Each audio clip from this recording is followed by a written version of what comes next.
You hear me okay? Yep. Hey, everybody. Welcome to another episode of the Whiskey Crusaders. Here with the Texas Whiskey Geek. We got Caleb here. I really appreciate What's you up? coming on.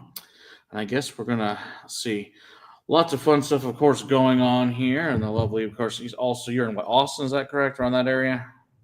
Yeah, a little bit north of Austin, suburbs. Okay, cool. So, obviously, two fellow Texas whiskey aficionados. Great stuff, as we all know here. They're in Texas. And if you don't like it, that's too bad you're wrong. So That's just the way it goes. That's why there's an entire castle devoted to whiskey here, and there's a giant section on Texas whiskey. Hey there, Tater Donald. Hey, Stacy. Good to see you there. Check all that stuff out. So, all right, Caleb, will tell us a little bit about Texas Whiskey Geek and all that good stuff, and we'll start into that. Yeah, for sure. Well, I'm glad you had me on. I'm Caleb, the Texas Whiskey Geek. I started an Instagram, obviously, 2020 when everybody else was. I think it started it before 2020, but that's kind of when I really dove into it. Okay. But I just love Texas whiskey, and I was really interested in like what's happening in the Texas whiskey scene, and shortly, a couple of years back, I was just like, okay, well, there always seems to be something going on every weekend.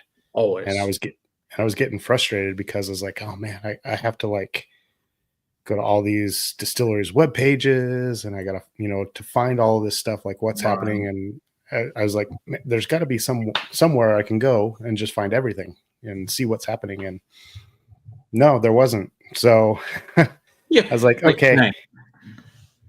What's that? So thanks, right? It's like that would be too easy. But the good news is you created that for us, which we appreciate it. Yeah. It was a niche. I'm like, okay, I mean, I guess someone's got to fill it. So I'm gonna do my best. I still miss things, I don't catch everything. But I'm impressed with what you got on. I was like, damn, there's a lot of work that goes into this. Is pretty impressive. Yeah. It's so it's a hobby. I still have my 9 to 5, and I still my Monday through Friday. So sometimes it's difficult to keep up with everything, but at the same time, I love it. So yeah, absolutely. So what got you? So were you into whiskey prior to all this stuff, or how long you been into whiskey for? I'd say I really dived into whiskey about 2018-ish. Okay.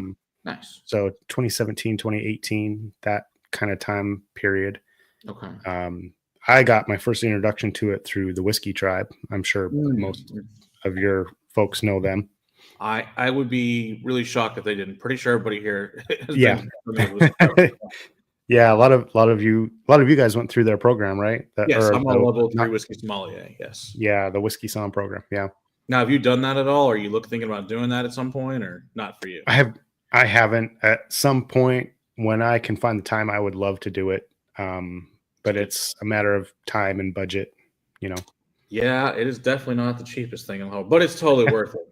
I figure you can figure a good way to drink that much worth of whiskey. That's the goal. Yeah. I mean, there's enough cool special things that certainly gotten to try over the years down at the vault that it was, it's worth. Plus, at the same point in time, you get, a lifetime access to the vault, which is pretty great. Mm-hmm. So anytime you're around, they just give you the code and you're like, have a good time. Yeah. It's not like you're not on camera the entire time anyway. And if you're that much of a dumbass, that's on you. So, yeah. They give the responsible ones the codes, right? Exactly. Yeah. So, until you forget them late at night, you're texting other songs. Could you please let me in? That'd be great. What was that again? Exactly. So yeah, that's hilarious. Are you saving your phone? You'll go down there like once a year and like, crap, I don't know where it is. I'm sorry. I said, yeah, you go down there once a year usually, and sometimes you forget it, and you're like, crap, I don't know where the code is. Oh, yeah, like you don't have it saved in your phone or something. Yeah, or it was, but you can't find where it's saved on the phone anymore because your phone, or like you get a new phone, things like that. It's great. Yeah. So I've been in the vault a handful of times, and I'm definitely envious of those folks that can just kind of go in whenever, but it's great. Yeah. Cause we're also, my wife and we're both Texas Whiskey Festival judges. So of course we stay on campus when we're judging. So she's also level 3 Som. So we just go hang out in the vault at night. It's great. And there's nobody there but us. So it's fantastic. Yeah, you gotta go explore, man. That's great. Absolutely. Hey, Andy, good to see you there, and I say hi to Emily as well. So, Andy wants to know what's something you'd like to see a Texas distillery attempt or shift towards? Oh man, no, that's a good question. That is a good question.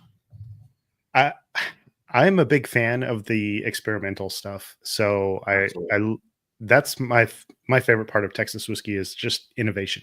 Some of the crazy things that they're doing. Yeah. Like, So why? Why yeah, not? yeah, why not? I like the really weird mash bills. Like I think oated whiskeys in general. The ones that I've had, I've loved, and I would like Like to see more of that. which ones particular, just to one that So Still Austin did a special release, an oated bourbon, which okay. was fantastic. Tasted like oatmeal cookies. It That was does sound good. I've delicious. not had that. That sounds awesome. Yeah. And Wilson Valley Mercantile, he actually uses oats in his mash bill, and Oh, he okay. just recently released and I think it was 100% oat whiskey. I haven't tried it yet. I'm Interesting. excited. I'm excited to get up there and try Okay. that one. Yeah, the only one I've had that's 100% oat was Koval out of Chicago has one I really Yeah. like a lot. That's good. But Yeah. I did not know that the Mercantile is using that. Oh, that's interesting. In fact, I don't actually have any of their bottles in here, to be honest with you, because I've never met those guys. I guess that's He's something I need to work towards. yeah, absolutely. John is a great guy. He loves his community. He's involved in the John is the owner, by the way. Okay. He's also the distiller and the farmer, and like he does it all. So All he the things. farms. Yeah. All of his whiskeys are grown on his farm. So he calls it That's seed to awesome. sip. Yeah. And he's a great guy. He's involved with the Texas Whiskey Association. He's involved with the Texas Distilled Spirits Association. And he's very much into legislation. So, Okay. Cool. during legislative session, he's been involved with, trying to change the laws or improve the laws for farmers and ranchers. And Okay. I have, I buy my beef from him. Oh, nice. So he Even has a better. cattle farm. I Yeah. like it when you get your single cow and your single barrel, right? Yep. Absolutely. Yeah. Yeah. It's great. The So best kind. You know what it was fed. yeah, that's exactly what it was. I know it's local. I know the farmer. So, That's very cool. yeah. I imagine But it's quite good beef then. we've enjoyed it. Yeah. Awesome. We've enjoyed it. Me and my wife. So what are you what are you currently drinking? That's the next question we got to go. Yeah. People always want to know. Yeah. I decided to start with my light is a little too bright. That's all good. Balcones peated, the single malt finished in the Sauternes cask. Fantastic. That's definitely a great one. Yeah, that Sauternes sweetness along with the smoky peat. Oh, it's delicious. Oh yeah. Hopefully it's not just one-time release, but knowing Balcones, it probably is. Yeah. But that's okay. At least you've got a bottle, so you're in good shape. Yeah. I got a backup too. So so I got one. I didn't get a backup, but I'll take one is good enough. Yeah. Backup is smarter. So I'm starting off with the Balcones, the Blue Corn Bourbon, which of course, sadly, they're not making this anymore. Yep. They're getting out of the bourbon game. I know. It's too bad. I mean, I get it from a corporate. It's like, you can't make 50 SKUs a year, guys. As much as I, as a nerd, love it, from a business perspective, I get it. Yeah. Yeah, it makes sense to me. But once again, that's the whole innovation thing that I really enjoyed about Texas whiskey. So yeah, I think in here we've got 75, 80 different Balcones in here. Yeah, so, way more than I do. I might like that distillery just a little bit. By far, I think we reviewed 30 or so Balcones now already on the channel. By far, most reviewed and our most bottles of any single distillery in here. Yeah. So yes, I love. Kind of like them then. Just a little. Just a little bit. Yeah. People are like, how the hell do you have so many Balcones? I'm like, they're all different too. I just really like them. And every time I find a new one, we have to buy it. It's very important. Absolutely. And then, of course, So thankfully, we are, good friends with them. Thankfully, they give us stuff now, too, which doesn't hurt. Good. That's good. Yeah. So I assume then you've tried the live oak. Yes, I have a bottle of the live oak up at the top over Mhm. there. It is fabulous. That Yeah. was my favorite of the 4 special releases. That was the live oak. Was it? I got that. Yeah, I know that probably the second was the Decolor. I think was my second. So Yeah. The Declor was pretty good. yeah, the French oak pretty much to me didn't taste that much different than the other French oaks they've put out. I mean, a Mhm. little bit more spicy. It's a little bit longer in the barrel on that, but other than that, the one I didn't get to try was the rum because they were out, unfortunately. So I didn't get a chance to try that. Oh, well, I heard it was I'll great. bring some up when I come to the Whiskey Oh, Castle. I would love to try it. I heard it's fantastic. It Yeah. is really hot. What's the proof on it? It is 77.5% alcohol. Good Lord. Yeah. All righty then. That sounds right up my alley. That sounds great. Yeah, I think the highest one I've got is 139.6, something like that. I didn't know it was that high. Holy crap. All right then. Yeah. So we went to did you go to their event when they had the thing? No, we had something else going on with the kids, so we couldn't go. Oh, so we went to the tasting and they poured the rum and then little samples of everything else. And they're like, all right, this rum is really hot. You got to take it really slow. So, make sure you try everything else before you try the rum. And of course I reached for the rum because I'm like, of course. Hey. That's, I literally, it was just literally just ethanol. Like I wasn't getting any flavor. I'm like, okay, this is just pure alcohol. Like I'm like, wow. I need to water this down. That's funny. Yeah, it's the one of the whiskeys. When I tried the rum, I accidentally coughed it back up, and it burnt. It literally burnt the top of my mouth, and it had strings hanging off the top for about a month. It was awful. Oh, that was my first kind of Buck Hunter's rum. Like, the one thing you're gonna cough on had to be, of course, that crap. I still like it a lot. It's just that was a destroyer. I'm like, and I'll come back to this later. Yeah, let's set that to the side for a minute. I don't blame you. That's funny.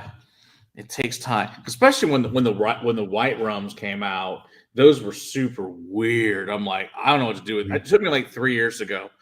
Finally understand rum. I'm like, what is this weird crap? And after talking, to Moose and to Gabe and stuff about it, with Andalusia doing their stuff, and of course, then with the Balcones, it's like, oh, I get this now. This makes way more sense. I understand the weird funkiness of this. What's going on? So it's like, okay. And then when the was it the still strength came out, I was ready for that finally. So that was delicious. Yeah, rum is a fun one. Yeah, we don't have. I mean, we have. I wish more Texas distillers made rum, just because they seem to do well here in Texas. But there aren't really that many that do rum, or not good rums. No. Let's put it that way. Yeah, I mean there are some. I'm not the person to talk to about rum, but yeah, his name is Marshall. I just dabble. Yeah, his name's Marshall. Yeah, that guy. He'll tell us we're wrong the whole time, which is fine because he's probably right. So he knows mountains more than I do. So absolutely. I mean, I'm like, and Marshall, it's National Rum Day. You should come on because and I learn new things from him every year. It's always a good time. Hey, Donald, good to see you there. No, unfortunately, Donald won't have Balcones because it's crazy expensive in Canada. Oh, that sucks. I mean, almost anything from Texas is going to be crazy expensive out there. That's sad but true. Yeah. Oh well. Just gotta find your way to Texas. Exactly. That's the solution. Exactly. All right, I'm gonna switch over to the Balcones Easy Top Trace Hombres, the cast strength version of this. Ooh, that's a good one. It's a great one. Yeah, we had a guy from France in here who fell in love with this bottle. He's like, that is amazing. So it's funny. He's here from France. I think we spent 3+ hours on Texas whiskey with him. He had a great time. He's like, this is the best.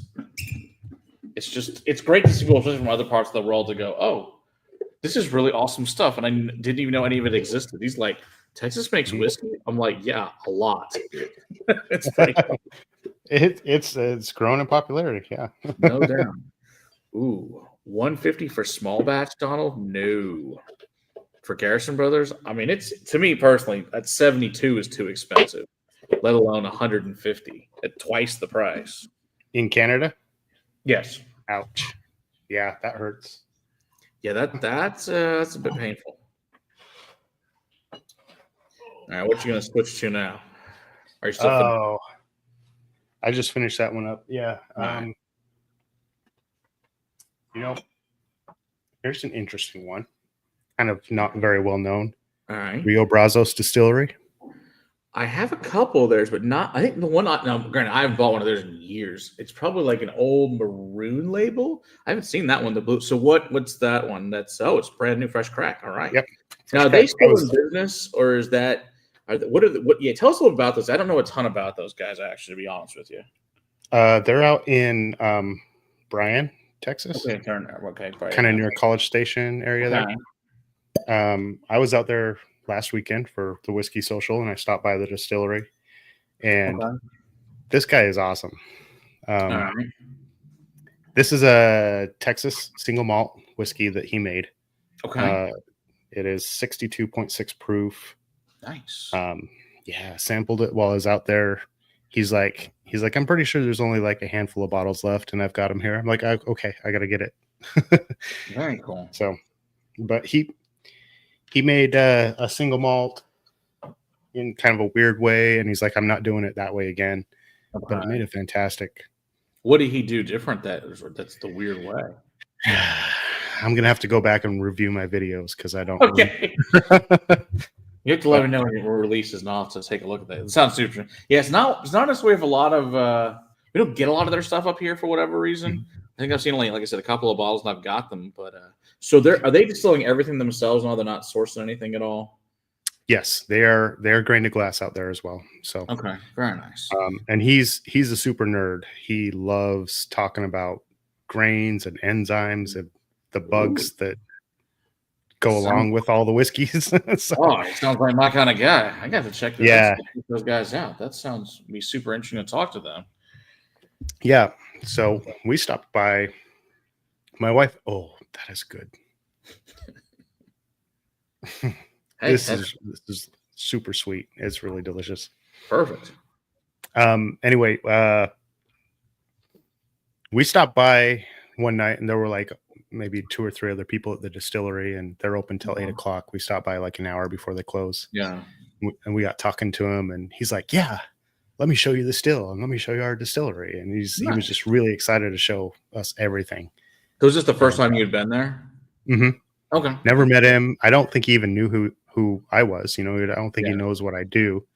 But he's like, yeah, I think I do follow you on Instagram, but I'm not sure. I'm like, that's fine. I'm just happy to talk about Texas stuff. And yeah, that's cool. Yeah, he took me back there and showed us the still, really cool still. Nice. They're doing like 3 or 4 barrels a week, so not a lot of production. Yeah, not a lot, but that's okay. It's still better than some. Yeah, but they've got a cool little tasting room. It's like they're aging whiskey, like lining the walls of the tasting room. That's awesome. Yeah. So is it just him? Is he the only employer? They got a couple other employees, or it seems like it's him and his wife, and most of their patronage is locals. Sure. So it's like your neighborhood distillery type of thing. So very nice. That works. They do like little markets and things at their distillery every now and again. I think they're doing a Christmas market next week or something. Cool. So sounds like fun. But yeah, I'll have to review my video what he did differently. But yeah, that sounds awesome. But he said whatever method he used to make this single malt, he's like, I'm not doing it again. It was way too much work. Okay. I was like, that's kind of, I mean, this is really good. So yeah. That's the thing is like, hey, well, if that's awesome and it's not the same and it's not what you get next time, it'll be disappointing. I mean, you hope it's better for whatever, but you never know. It's these type things. That works. Okay, so let's see. Andy wants to know, why do you think Still Austin's become a darling of whiskey fans? That's a good question, and I think it's because Still Austin is really in the very beginning. Still Austin really focused on those that supported them. So Yeah, for sure. I think it's also the most Kentucky tasting Texas bourbon, personally. I mean, I I agree. like Boston. It's very good whiskey, but I also think Mhm. that a lot of people that like Kentucky tend to like Still Austin for whatever Yes, reason. So that's what I've I noticed. agree. Yeah, absolutely. I agree with that. If you're getting their cask strength or their regular, bourbons, they're very very similar to Kentucky. Their DRS releases are. I don't know that I would say that those are similar to Kentucky. Yeah, I would say no. Um, yeah, but that's just like total experiment, have fun Right, stuff. right. But they Yeah. have a cult following for those, Oh yeah, no So doubt. They're um, usually really good. yeah, but still, Austin, I think they've kind of become the darling because they focused on their backyard first. Mhm. Um, when they first started their Order of Nancy program, like me and my wife were the first ones in there. Um, Nice. that was back in 2020, Something like, 4 yeah, years ago. I know we're members of it too, but sadly I haven't been back down to the distillery in a Mhm, long time because we don't get to Austin very real often. I think the last time we were there was probably 22. Was the last time I mhm. was still Austin? It's been a while. So what? So you joined the Order of Nancy thing? Did you Yeah, join that in 2020? something like that. Yeah, Somewhere around there, 2020, 21, somewhere in there. I don't know. I yeah. joined too So many things. I don't remember. But no, I'm the same way. But like, if you follow their emails, like mm, with their very first Monster Mash release, for example, yeah, the back in things are cool. 2020, Yeah, they're yeah, like, just reply to this email and we'll send you a sample. And they were sending out all sorts of free stuff to people, right. Which is really cool. like Yeah, I know some they sent us hats. all sorts of cool stuff that I have at the house, but just Yeah, cool stuff, like you said. but I it's appreciate like I think that solidified the people that were supporting them it. locally. Mhm. They're like, oh Sure. yeah, okay, these guys are awesome. They're doing some awesome things, and it just kind of grew from there. It snowballed from there, and I think that's why. I think they've got a good marketing strategy, and I think that's why. Yeah, I mean, Chris Sells is obviously a super smart dude there, and their Mhm. distiller, great guy. So they can't really go wrong. Yeah. Great, nice, really nice people. Like so, we went there as for a big YouTuber thing for the before the Bachelor's Ball. I'd set it up with Chris, and so Hmm. he had us, and I guess we have another 15 other YouTubers with us. So yeah, we had a great time with all these other big ones. And he's like, yeah, he took care. They took really good care. Had all this special stuff set up for us. Had Hmm. lunch. They did a really awesome job for us. So it Yeah. was great. So yeah, And that they're that translates more to than just the YouTubers and the influencers. right. Like the everyday people, like the Kentucky Phillip Day thing that they did the other day. Like Yeah, that was those awesome guys. for a buck. That Yeah, was hilarious. it was funny. I loved it. I think it was genius. But Oh, like totally. everybody that was there was walking away with a ton of swag. Like Hmm. Nice. for a Yeah, I buck. just saw that thing because we didn't get a chance to go. And I was like, that's such a great idea. It was funny. Somebody, Hmm. when one of the local clubs, like, I want to bring my BTAC bottle and fill it. I was like, you should totally do it because that would be awesome. Hmm. I Yeah. think that's hilarious. But yeah, that I was a great marketing campaign. Yeah, absolutely. I mean, there were people there. I saw some pappy 10-year-olds over there Nice. that people were filling up and stuff. So it That's was great. hilarious. Mhm. It's too funny. All right, so Donald has some other opinions about Texas's. Yeah, I looked at it. I Okay. said, I'd rather pay for a case of VD than it wouldn't go away. Well, then, that's also great there on pricing in Canada. So Texas almost doesn't exist in Canada except for stupid prices. Still, Austin is in Alberta, but still, yeah, that's a little bit far from Ontario. And it's about kind of 185. Yeah, I can't blame you for passing. That's crazy because for single malt here, it's about 80. That's nuts. At Hmm. 185. Wow. Well, Yeah.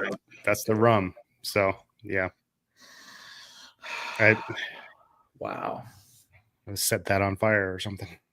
Yeah, for sure. Oh well, that's just the way it goes. It is what it is. Yeah, Yeah. like I said, there is no favorite whiskey from Texas. I mean, there's a couple of stories obviously I prefer. I'm sure you're the same way. So, all that good fun stuff.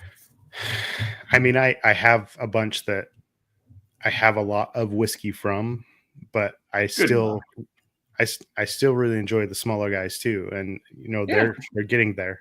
They're going to get to the point where they're producing as much. What smaller ones do you enjoy that people should be looking out on the radar for? That probably be a great question. Yeah. 1845. If you guys are good. Those guys are fabulous. Yeah, if you're fans of they are as close, they're kind of closer to Kentucky style bourbons. I would agree with you, yeah, because we had some people in here because I had been up to the distillery and brought it back, and a few days later, some guys are huge Kentucky guys are like, "What the hell is this? Why is this so damn good?"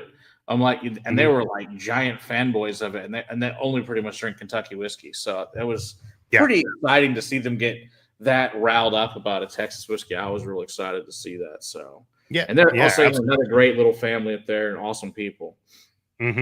Yeah, they're fantastic. The tour that they do is free as long as you reserve it ahead of time, and they do samples. And even if you didn't get in for a tour, they'll bring you in and let you like try 5 samples of stuff, and it's delicious. Oh yeah, everything I was like, because I went up there, I was talking to what's his name, Josh Gardner, that's the distiller over Ranger Creek, and he's like, "Yeah, you got to go check this guys out." I'm like, "Okay." I'm like, "I don't even know I didn't even know they existed." And the funny thing is, they're like 30 minutes north of my grandmother's house. He's like, "Go check them out. Tell them I sent you." I'm like, "Okay." And so I emailed him like, "Hey, I'm gonna be in town over. My kids are getting their haircut. Is there any chance to stop?" I'm like, "Yeah, absolutely." I was out there with them for like 3 hours. We had a blast. So yeah, they were really awesome people. Hey, Aaron, good to see you there. Appreciate everything you've done, obviously, there. As Nancy Fraley is amazing. What's that? Yeah, Nancy Fraley just joined the chat, so she might know a little bit about Still Austin. Hi, Nancy.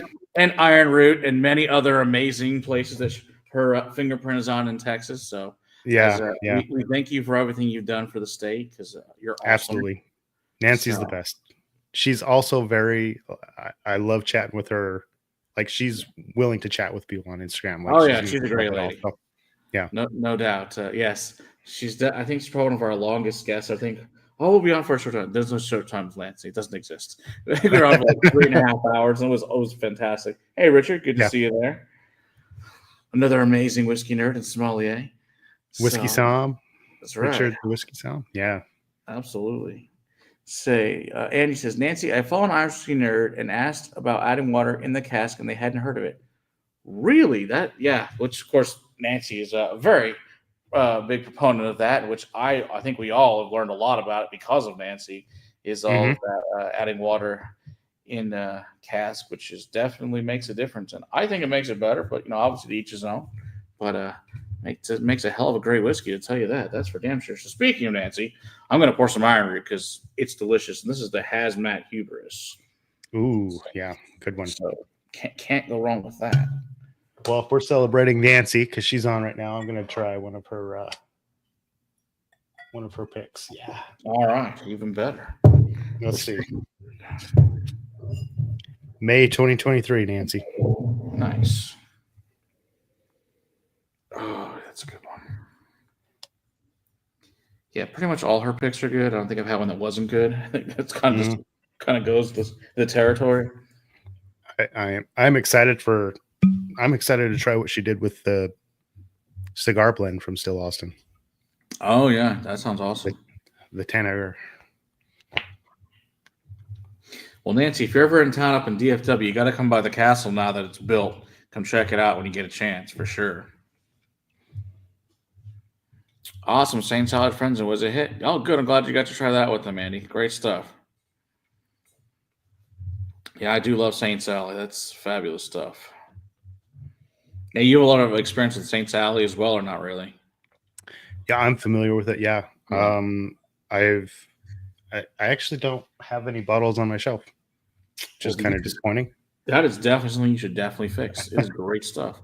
Yeah, our good friend, Chris Trevino obviously helps blend that with the guys over Iron Root, and it's fabulous stuff. Yeah, Chris is great. I think they're not on my shelf because we drink them. Good reason then. If you drink them all, it happens. Yeah. They are quite delicious. There's Some people, I think his name might be Andy, might like them a wee bit. He might have several of them at this point in time. So it's pretty well, great. which was Andy's favorite?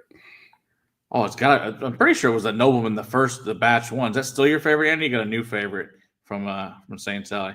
Oh, I bet it is fine. The software. Of course, I know Richard works for them as well on Iron Root and stuff. But yeah, Nobleman's. I get to try batch 2 when we were up at the distillery for the anniversary. It was awesome as well. So yeah, pretty much. Of course, I've never met an Iron Root I don't love. There's just different variations of how much I love it. So yeah, it's just one. It's just one of those distillery. Oh yeah, Noble the Rye favorite, absolutely. Okay, you'll be in Texas Rye next year. And then it gets pretty much over, so it'll be cool. Yeah, we'd love to have you here, Nancy. We'd love to do an event with you. Of course, I know you know Irene Tan, so she's doing an event with us on December 8th with her beautiful King's Code and Whiskey Mentors. So love to have you use those with some of your cool picks or one of your favorite distilleries you've worked with over the years. That'd be awesome to have you here. Heck yes. I will be there if Nancy shows up. It will be a good time. I have no doubt. It'll be super nerd time. Yeah.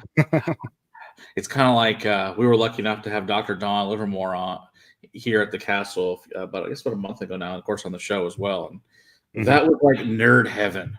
It was the best 13 hours ever. Oh my God, 13 hours. Yeah, he came in early in the day. He was teaching a class to some people from Republic that they were the local people that were here. He taught them some stuff. Then we did a stream, and then we did an event. Then he hung out till about 2:30 in the morning. It was a great time. Yeah, he's wow. He's an awesome dude. But yeah, that was definitely some of the my most fun people I've ever met in my life. I got lucky enough to meet Nancy once in person. That was fantastic. So yeah, but it's always a good time to meet your few whiskey heroes that are as nerdy as you can hope they are in real life. It's just fabulous. So that's what's missing from Texas? Wow, that's a great question. From Texas, missing? What's missing from Texas? So all over the damn place. I don't really know if there's anything you could be missing. I know that. I mean, we've got peated single malt. We've got Irish style. Yeah. We got bourbon. We got rye. Yep. We got oat whiskey. We do. Yeah, we have stuff with rice. We've got straight wheat whiskey. It's true. You got that. That's some good ones. Banner's really good. Does that. Of course, Lone Elm's good with their wheat whiskey. Have you? Right. I don't know. Have you tried this distillery? It's a little bit western. I need to go out there. They're Vietnamese. Make some kind of Vietnamese style type of whiskey. It's not quite a whiskey, but something along the. I heard it's really good, but I haven't had a chance to go try it. I have read a couple articles about them, but I need to go. It's out in Kennedale, I think is where it's at. I need to go out there and check those guys out.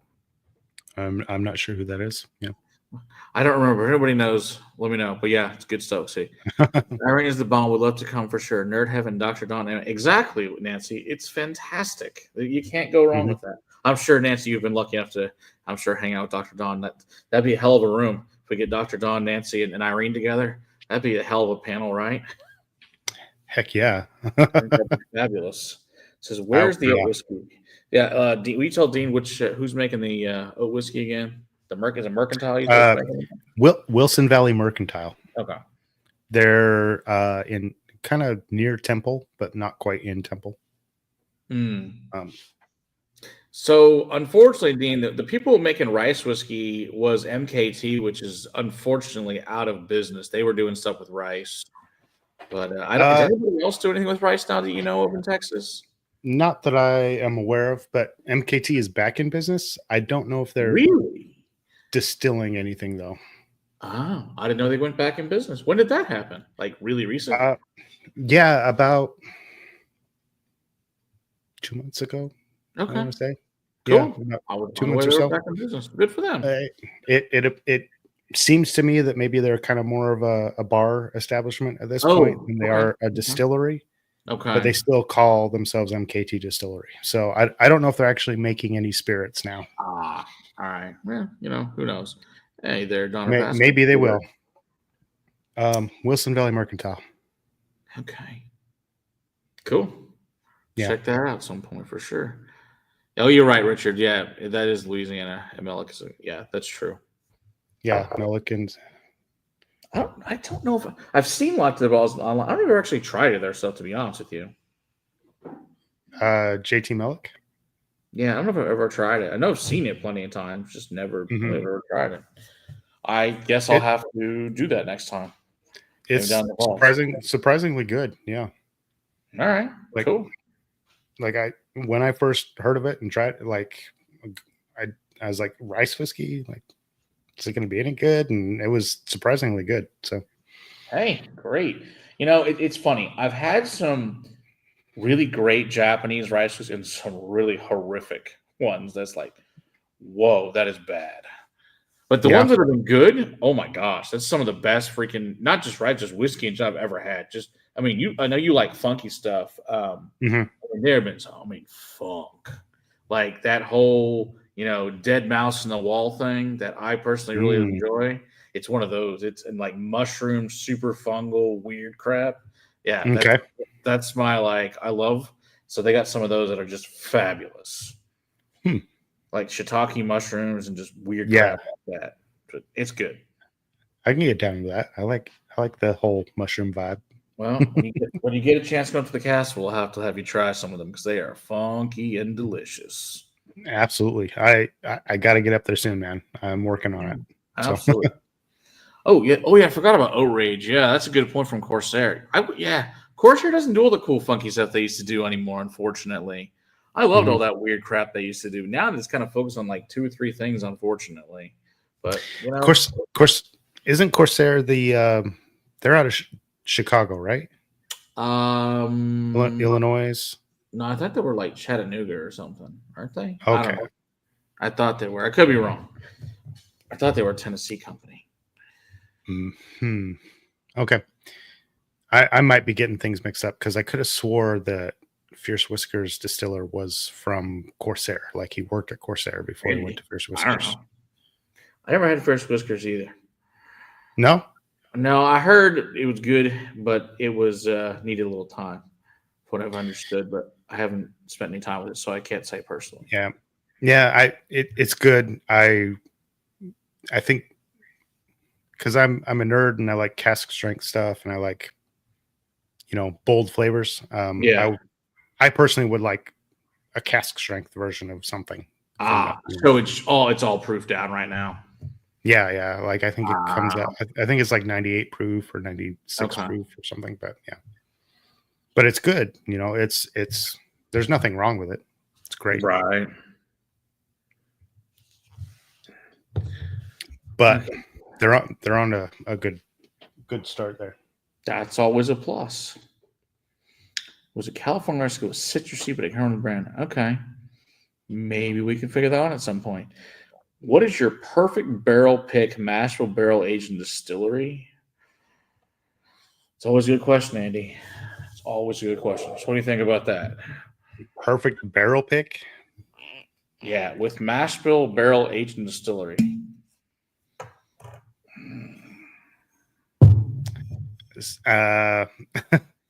So I guess I interpret that as like, where would I love to pick a barrel from? Sure, we'll go with that. I'm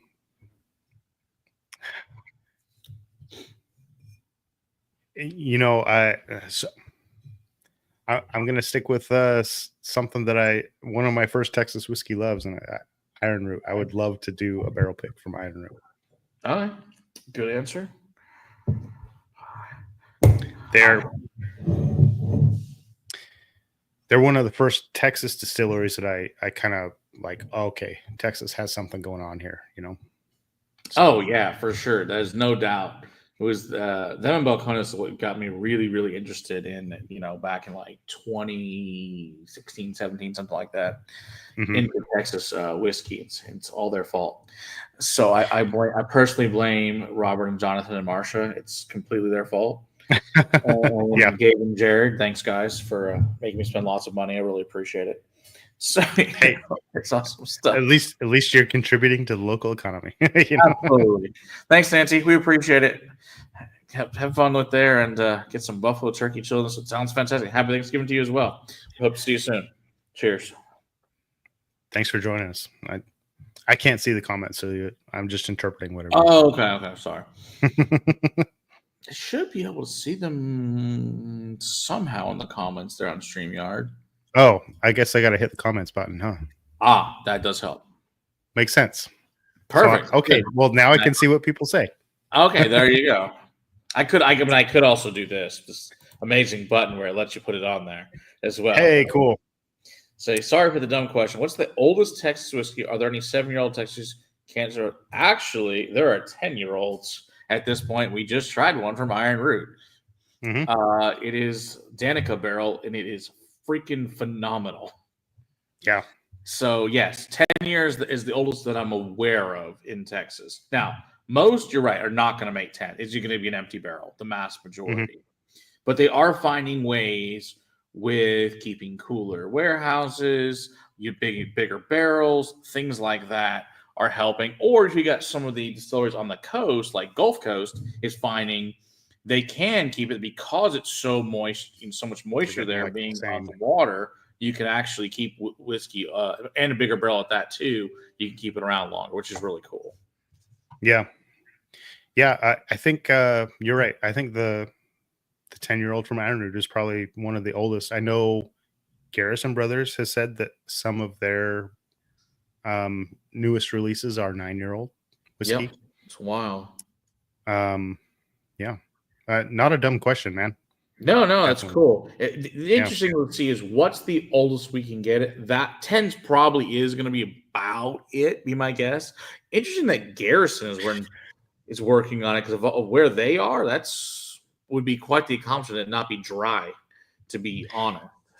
Well. So here's the thing. I think we're gonna see some 10-plus-year-old Texas whiskeys here in the next 5 years or so because Balcones, they're aging things in 700-liter barrels, or I guess they're not barrels at that point. They're whatever the hell the term is, puncheon hogs or whatever. Puncheons or whatever the hell the 700 is. Yeah, exactly. 700 liters. Yeah, that thing's like a ton.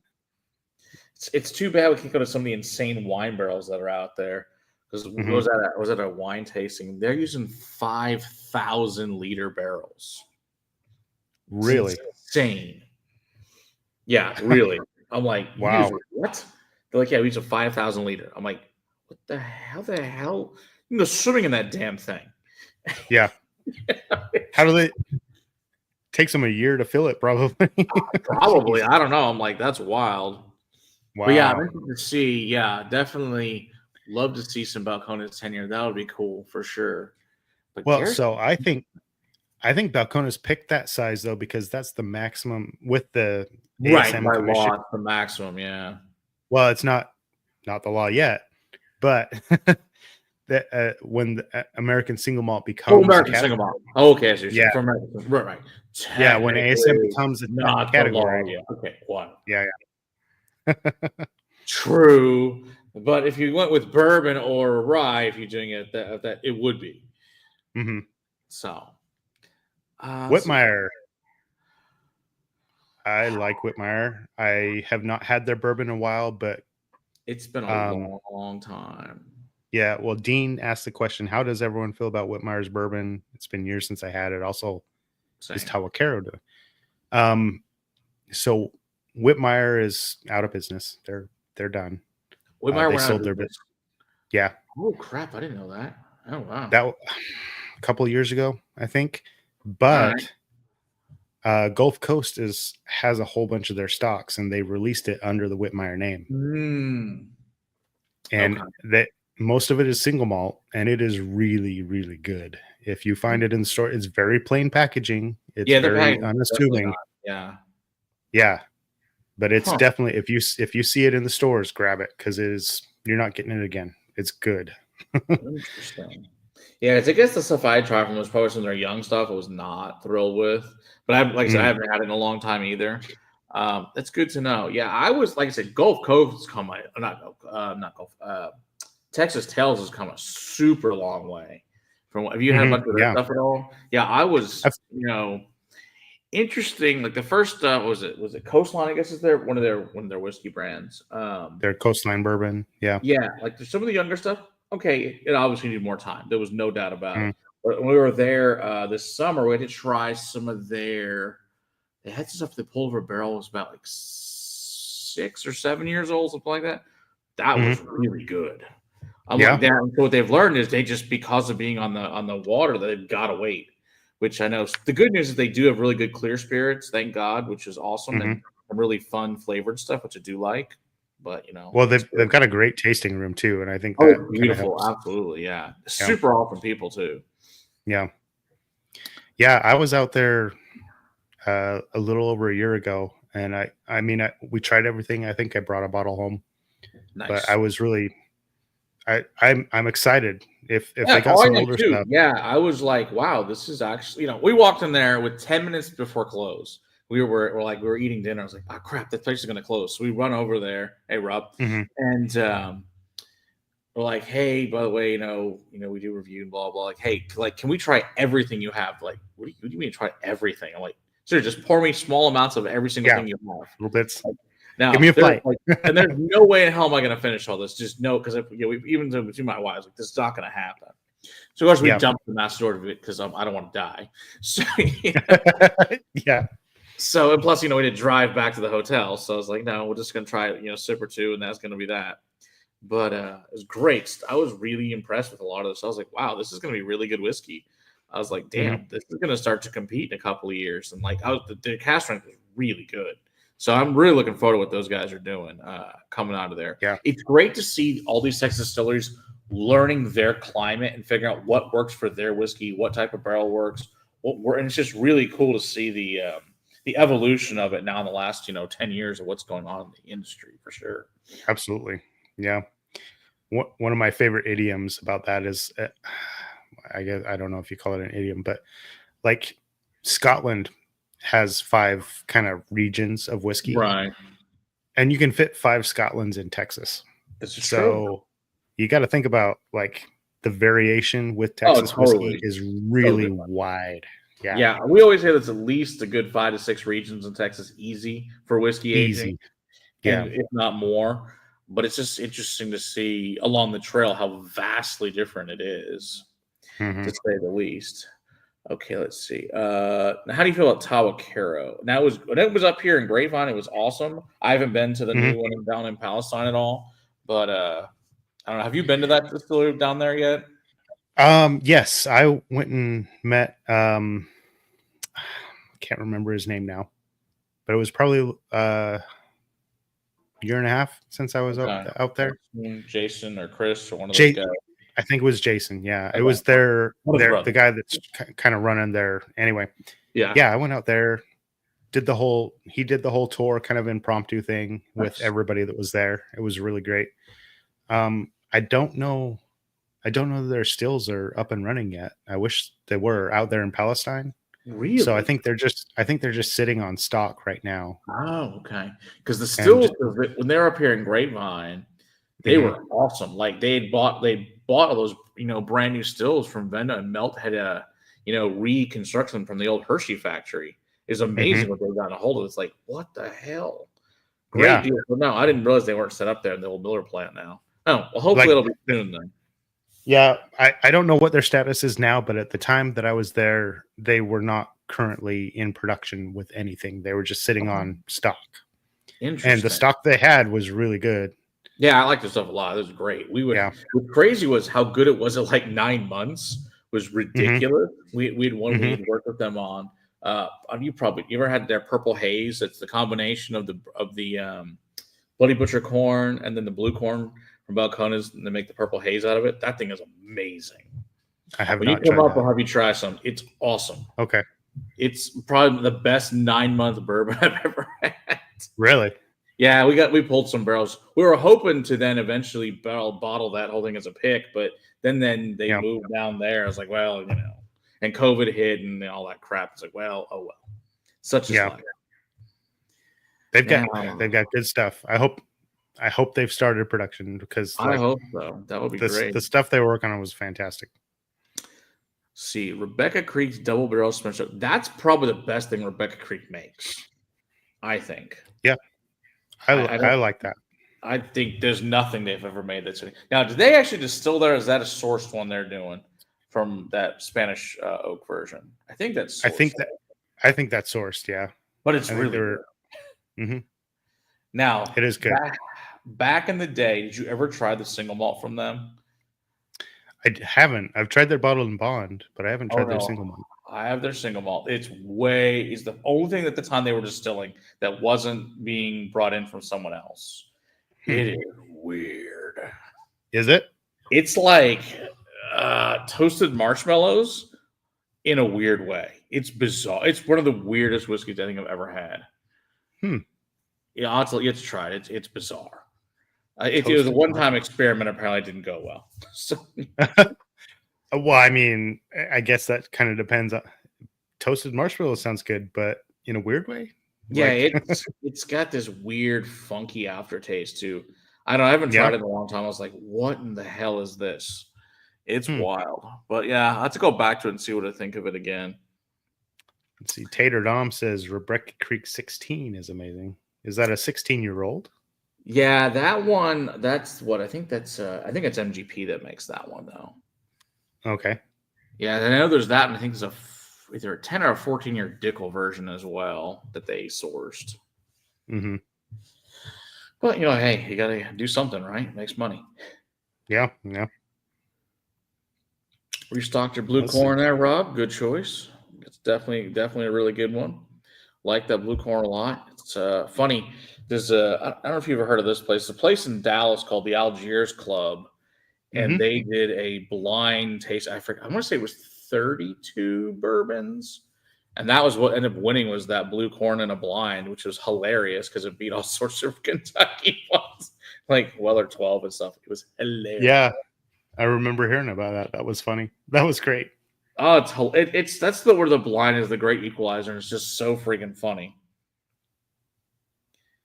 I don't know, Rob. They still have me at the gift shop. We didn't stop. We only went to Ranger Creek when we were down there. But have you been to their gift shop at all, Rebecca Creek, anytime recently?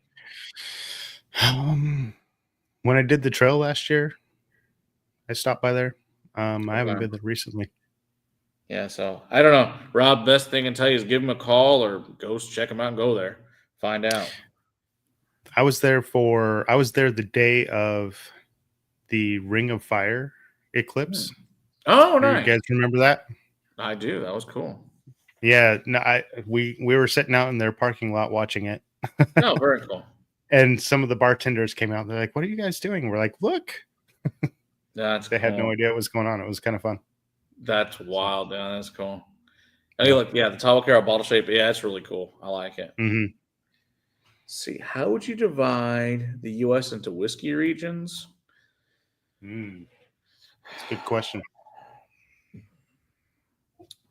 I mean, you've got obviously most states themselves can be divided into whiskey regions, let alone the country. I mean, if you want to go generic, I mean, obviously you kind of go Devil's River. I like now. Obviously, I know Devil's River sourced in the beginning, and I'll be honest, I didn't think it was all that great. It was young Kentucky stuff. It was fine, whatever. It was for mixing. It was nothing great. Now, some of the picks I've had, like Irene's pick of I forget what she called, like Mocha Fudge. That thing is freaking amazing. That's the best Devil's ever had.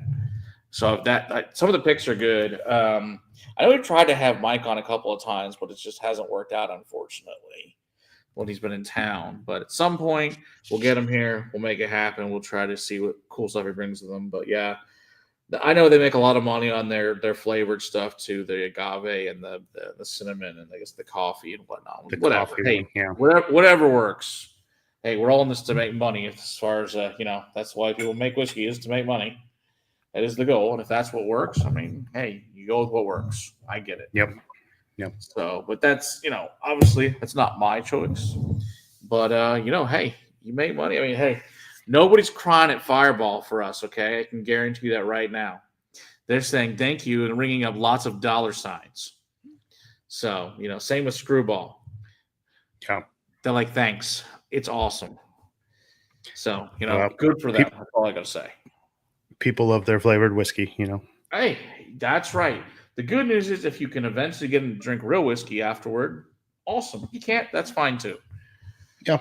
There's nothing. There are plenty of flavored whiskeys that are actually pretty good, and there are some that are atrocious. But that's okay. That there are different things for different people. There's people who also enjoy black velvet. So, hey, the whiskey dick talked me into buying thank God only a mini bottle of that. Like it was not worth 99 cents. So, so bad. Oh my God. My best friend in college, that was all he drank. Oh God. The hangovers are horrible. No, thank you. Yeah. I'll drink military special over that any day. No, thanks. But I agree. There's some good flavored whiskey out there. It's just absolutely. I hesitate with that because I may not know what's in it. Yeah. Hey, now we're like, and I mean, we review a lot of Old Smoky stuff because we're actually we're good friends with that distillery. So we've got, oh my God, I couldn't tell you how many down. That's probably the thing I the second most of after Balcones is the Old Smoky. I probably have at this point 60 plus Old Smokies at least. Wow. I think I got at least 50 of the moonshines, and of their flavored whiskeys, probably like 20. So yeah, maybe more, maybe close to 70 something with them. Yeah, no, I like their stuff a lot personally because the thing I like about Old Smoky is whatever flavor they're going for doesn't taste artificial because they use a lot of real stuff, so they're not just adding flavoring agents; they're actually using real products to put in, and it's really good moonshine. Okay. I like their stuff a lot, and they're also really awesome, good family business. That they're great people, and so yeah. I enjoy them. They're just we went out there for a tour. That's one of the best whiskey tours I've ever been on. So the guys out there like smoking. Now, granted, we also took the tour with the owner of the company, so that helped a lot. So, yeah, it was a great tour. Let's just put it that way. They were awesome. They were super good people. I do appreciate that they're using like real flavorings and not, that's absolutely. Yeah, they're not using a bunch of just gross, generic crap. That's like, hey, let's put all these chemicals together and make it taste like it. No, they're actually mixing real things. Kind of like Western Suns does with their vodkas, that they're using real fruit and stuff. So now, do you like Western Sun at all in their vodkas at all, or that not a thing for you? I'm not a vodka person. I'm not a no clear spirits for you. Yeah, I've tried their bourbon though. Bourbon's good. And they are laying their bourbon down again. We were up there a few weeks ago, or not? A few months ago. What was that? June, July. We're up there, and they have started laying down more bourbon, so which is cool. Good. I'm excited to see some more of that come out. It's good stuff. Like, been lucky enough to know them for years. I have some of their cast strength that was never put to the public. Let's put it that way. Okay. It is amazing. It's like 133 proof. It's fabulous stuff. Sounds delicious. Of course, it's aged like I think a 5-gallon barrel, but it's awesome. Hey, it is what it is. Sometimes that's all you have. So I got no complaints. It's really good whiskey. Yeah. But if you do it right with those smaller barrels, like it can taste pretty good. So yeah, I mean, hey, look at Balcones and Garrison. They all started there. So somebody had to start it. I mean, we don't have an industry. Someone's got to get it done. Now, we've all, of course, learned that doesn't really work out great long term, but it's great to start. Hey, Sam, good to see you there. Now, what do you think of like Andalusia? Because I've been drinking the smoked single malt here. I've been drinking, was this the Cadillac finish? Yeah, the Cadillac wine single barrel French oak. Yeah, I love Andalusia. In fact, I invested in them when they did that. Oh, nice. Yeah, they had that. That's cool. Yeah, good choice. Great people. Ty's awesome.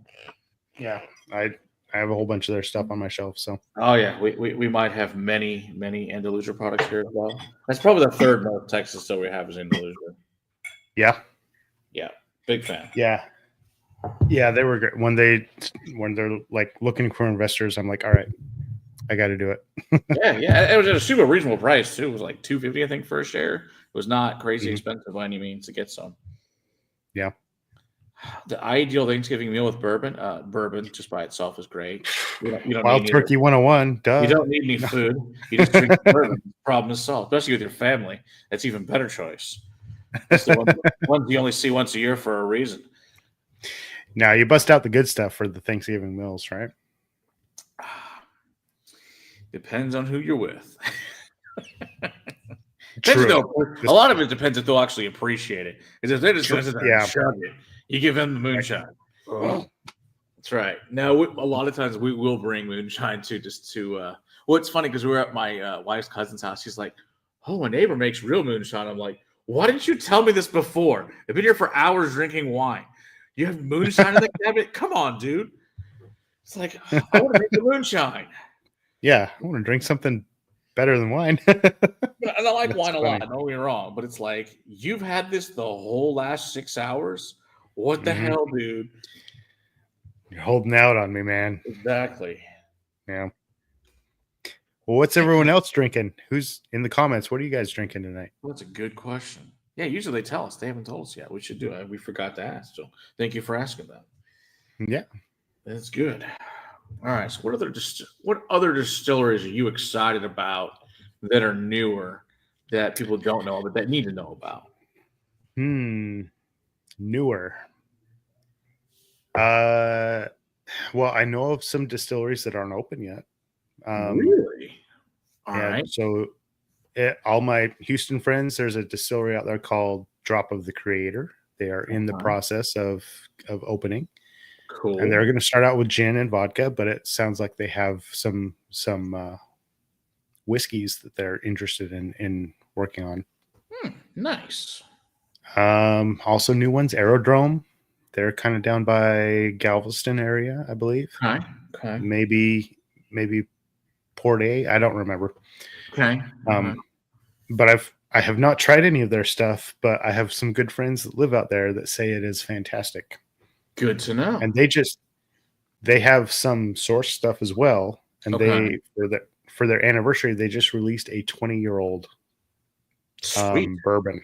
Yeah. That's cool. Very cool. Speaking of that area, have you been to that other Galveston distillery at all by chance? I think it's called Galveston Distilling Co. or something like that. Have you been to that one? I've not been to that one. Yeah. Yeah. We drove by at night, but then we had to go to a ghost tour, so we didn't get a chance to try it. So it's like crap. They're newer too, aren't they? Yeah, they're newer. I think with the last couple of years. I mean, they're I think if even that old. Yeah. When I was out there, I hadn't heard of them when I was out in Galveston. Had I known about them, I would have swung by. Okay. But they're not. They're over in I guess they're both in the downtown area. They're not that far apart. Yeah, they're really close. Yeah, they're really close. I would love to go visit them. Yeah, absolutely. Rare Character LR Batch 2. There you go. That worked. That's a nice one. Wilderness Trail Rye Pick. Yeah, I do love Wilderness Trail. What's that new one? Those guys are nerdy. Wilderness Trail guys. Oh yeah, we had Dr. Pat on one time. Dude, that guy's awesome. Yeah. Yeah, that's definitely my kind of nerd. I love it. Yeah. We are lucky enough, I guess, next week to have Dr. Savage here, which will be great from Bladnock. So some more super nerdiness will be happening here. Which the good news is he's going to stream with us too. So it'll be an early stream at like 4:15, 4:30, something like that. So it'll be a good time. Yeah. Good. So yeah, in fact, we have a stream tomorrow at 4:30 with Pete Barger from Southern Distilling Co. So that should be fun as well. Another super nerdy guy, which will be great. We'll enjoy all that regenerative grains and farming methods and all that fun stuff. So it's good times. I don't know if you got a chance to watch the one we had with the Brothers Bond guys with Ian and Paul on. That was also amazingly nerdy. I'm like, it's from Sioux Actors. It's like, which is why I had them on. It's like, okay, I've done a bunch of research. I was like, these guys are super awesome nerds. Like, these are going to be, and they were everything I could have hoped for in the ridiculous nerdiness of whiskey. They were great. I was like, oh, this is so fabulous. Super nice guys. So that's awesome. Yeah, they're going to hopefully, so we should have them out here at the castle next year. So that should be really great to have them come out here and do an event with us. So looking forward to that for sure. They surprised me. Like I'm usually skeptical of celebrity whiskey. Totally. Usually like whatever, white label bullshit. Yeah, no. They were actually ridiculously involved and still are. I'm like, holy crap, you guys really care a lot and like are amazing at this. Yeah. So I'm super stoked.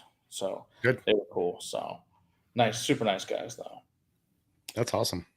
So, what other distilleries are coming around, or newer ones in other regions? So if you guys are out in the Panhandle region, you need to check out Bomb City. Okay. They currently make vodka Okay. and gin, but they are working on Nice. whiskey. They're working on a bourbon. Okay. So that's out Panhandle region. What else? There's one in Bastrop my aunt was telling me about. I know she'd stopped by there, so it was pretty good. I haven't been there. I don't know what the name of it was, what it was. Is it the Copper Shot? That was it. Yeah. I have not. Have you tried any of their stuff? I haven't tried it. They are awesome. I Okay. went out Cool. and visited them, and they're fantastic. Okay. I Good to love know. Copper Shot. Yeah, good folks out there. They have a really small column still. Okay. Like it's like literally like this big. Oh, jeez. Okay. I mean, but it's 8 feet tall, but Okay. That's decent size still. Okay. but he's Yeah. doing some really fun stuff. Like he's just making whiskey. He's not necessarily focused on bourbon like most people Okay. are, or single malts. He's taking a bourbon mash bill, Okay. and he's got these tables at his tasting room or his area there, and he's chopped up a whole bunch of barrels and he's stuffed them inside of these steel containers, and Okay. he's pumping the whiskey over it Yeah. continuously. Okay. And he's doing that for like years, and he's like, you can sit at the table and you can watch the whiskey Sounds being pumped cool. over these staves. Yeah, it's interesting. It's weird. Hey, if it's weird and it works, awesome. Yeah, I mean, hell, but look he's at Oak and Eden with the spires and stuff. That stuff's great. yeah. Joe's a great guy, and I love their stuff. I mean, they're the ones who made Umbrella actually good. Yeah. Unlike most people who know what the hell they're doing with it. I'm like, oh my gosh, way less Umbrella, too much. Cut it back. Yep. It's kind of, I was just talking to Robert, and he's like, yeah, we found out basically they told us it's good for like 40 uses. Like, oh, we tried it, like, I'm like, no, 2 days is good. I'm like, good to know. Doesn't take much. Yeah. No, this was like, oh, I left it in there for a month. I'm like, you did what? You ruined it. That was ruined. Yep. I mean, I was just someone who absolutely adore it at that insanity of it. And I'm like, no, it's not for me at that strength. A little bit goes a long way. I like it if it's done right. I don't. It's too dry otherwise. Yeah, exactly. It's like no. Yeah. Nope. Have you tried anything from Mossy Horn yet? I haven't. Oh, you should, yeah, gosh, that's great stuff. They're up at Richardson. Yeah, really good guys. So what they're doing is they're not the distillers themselves. They are blenders essentially, and they take different Texas distilleries and blend them together up there at Lockwood. And so do they? They take Bone, and I forget who else they're taking, and they're combining them to make their good whiskey, though, making good stuff. Yeah, the great thing is they've got what we call it the TX Killer, and it's this super vanilla blended whiskey that is like it's really sweet. But if you like a really sweet vanilla blend, it's amazing. But yeah, his bourbons are great. Like really, really super good dude. Garrett is the name of the owner, and it's really great stuff. But yeah, if you haven't tried Mosshorn, that's good. Get a hold of some of their stuff. They're good guys. Good stuff. Yeah, I've seen them around. I've not tried any of them. Have they got a tasting room out there? Basically, you go to Lockwood, which is of course has their own stuff as well. To do. Okay, so they don't have one really yet. That unfortunately, but yeah. But Garrett, he goes all over the state, so there's a good chance you might see him. And I can ask when he's down in your neck of the woods next and see if hook you up with him. He's a super good dude, though. Sure. Yeah. Yeah, I'll hook him up with you. Yeah, he's awesome. You'll like his stuff. He's making good stuff. So we had him on the stream a few months ago. Oh yeah, we can talk about like Bent. What do you think of Bent? Oh, I'm a big fan of Bent. Bent's awesome. Yeah. I know their sales rep really well, Raleigh. Raleigh's a good guy. He lives really close to me. Yeah, he's a good dude. Yeah, he's a great dude, and he's like just sends me stuff all the time. I'm like, Yeah, awesome, yeah, yeah, keep yeah, it coming, exactly. but Yeah, yeah, no. God, we were at the distillery and we found. I said, "Hey, that barrel says Tempranillo on it." I was like, "Tap that bitch." He's like, mm-hmm, we tapped. He's like, "Holy crap, it's amazing." I'm like, he told him, "So when do I get that barrel so that mm-hmm, we can have that as a pick and sell it to the people here because it's going to sell out immediately. So just let me know. yeah, 'Cause it's unbelievable." It's probably man, one of the best Texas I've ever had. I think it's a 6-year Tempranillo cask. It's unbelievable. yeah. I've heard about it. I've not tried it, but It's they have a lot of really fun they finishes do. over there. Yeah. Yeah. And he was like, when I was going through the distillery, he's like, all right, this one is really great, and I love it. It's gonna be good in like 2 years. And this one, Yeah. we should probably bottle it right now, but we have not. That's Like, funny. let's try it. Let's try this stuff, man. Yeah. Exactly.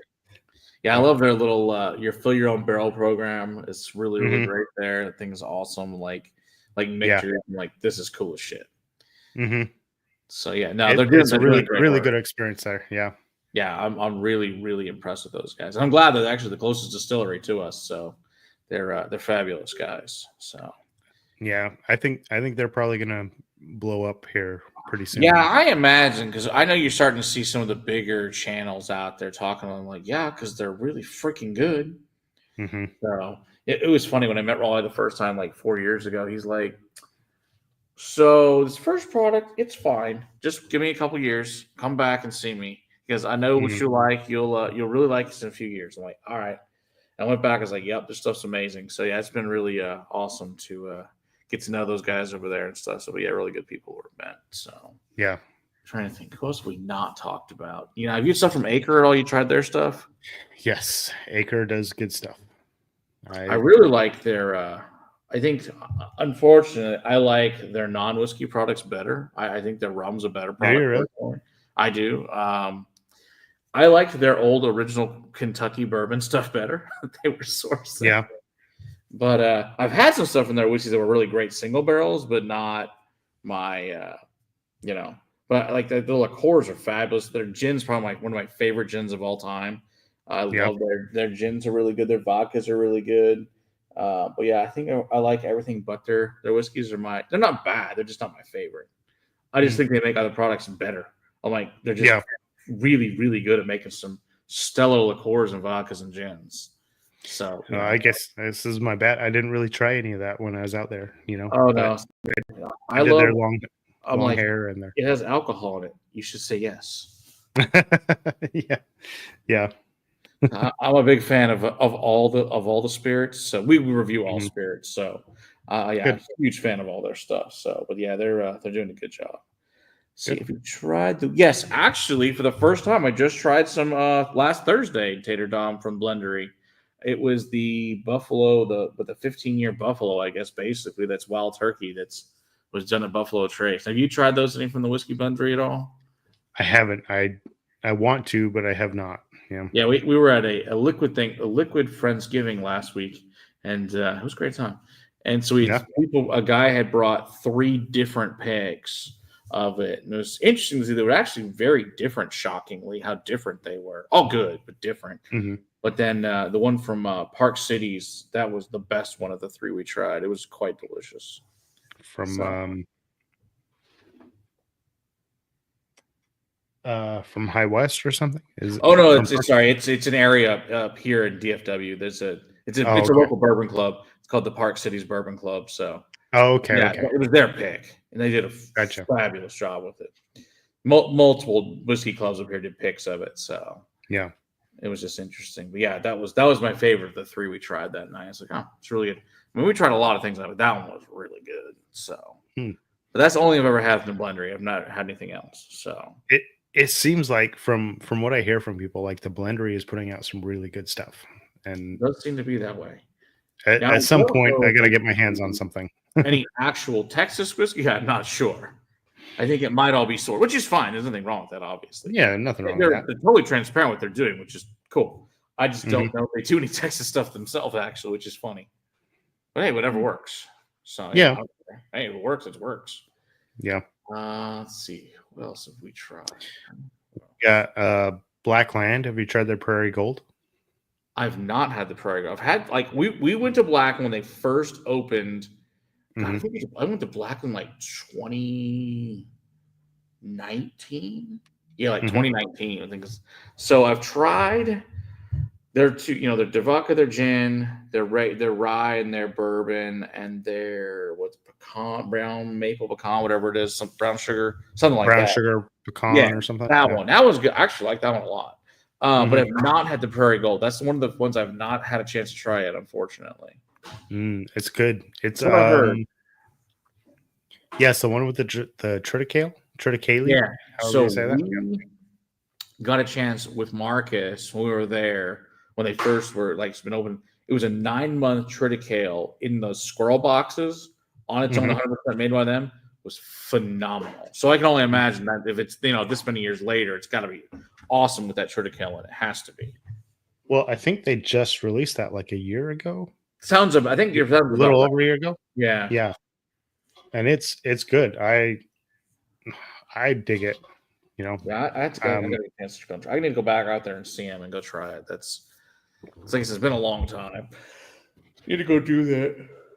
I'm gonna have to try it again because now that we're talking about it. Well, see, there we go. You have to try it now so we can know in person whether it's good or not. It's a good, solid peer pressure there. I see you must have liked it. I mean, it's half gone, so it's usually a good sign. I try them and then I open them and then I push them to the back of the shelf and then I forget that I have them. It happens. It's the way. Sometimes it's a good thing though because they're like, "Oh, I have this great whiskey. I didn't drink all of it already. Thank God." Yeah, totally forgot I had it. Some of those otherwise just disappear like magic. Like there's a hole in the bottle. Okay, do you like black licorice? I do.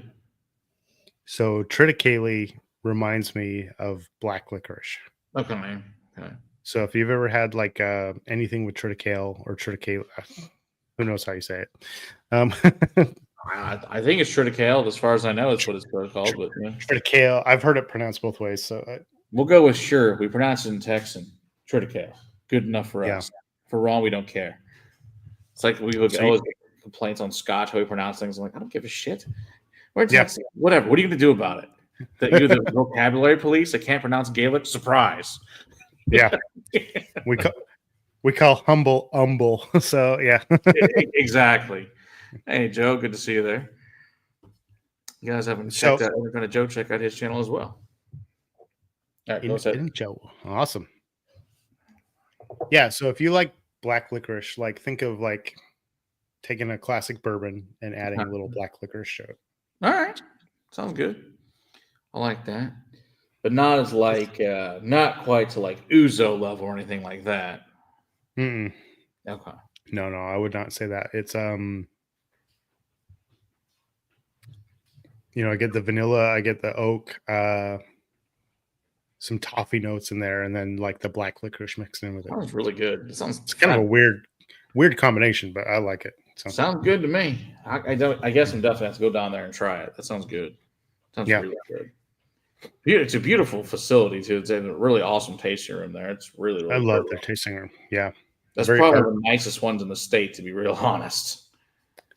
Yeah, it is really nice. It's very cool, very eclectic. Well, eclectic is probably not the right word. Art Deco?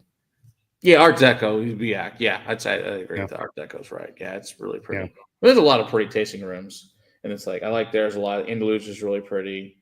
As far as like beauty goes on that, there's lots of great ones of great whiskey, but like actually a lot of them are just they're still at that point, are still building, I guess, to have the funds and all that stuff to do that too, which is obviously a big deal.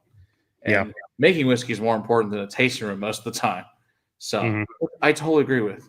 I will have whatever basic menial room you have with great whiskey any day over a beautiful room and sucky whiskey. Yep. We've all been to those. Yep. It's like, oh, great. You spent all your money. That's spent nothing on the whiskey. Good job. All right. Yeah. Yeah. I mean, anyone can, and you can make a patio a really cool place to hang out. So it's not. Oh yeah, absolutely. There's no doubt. Works for So me. There's plenty of great ones.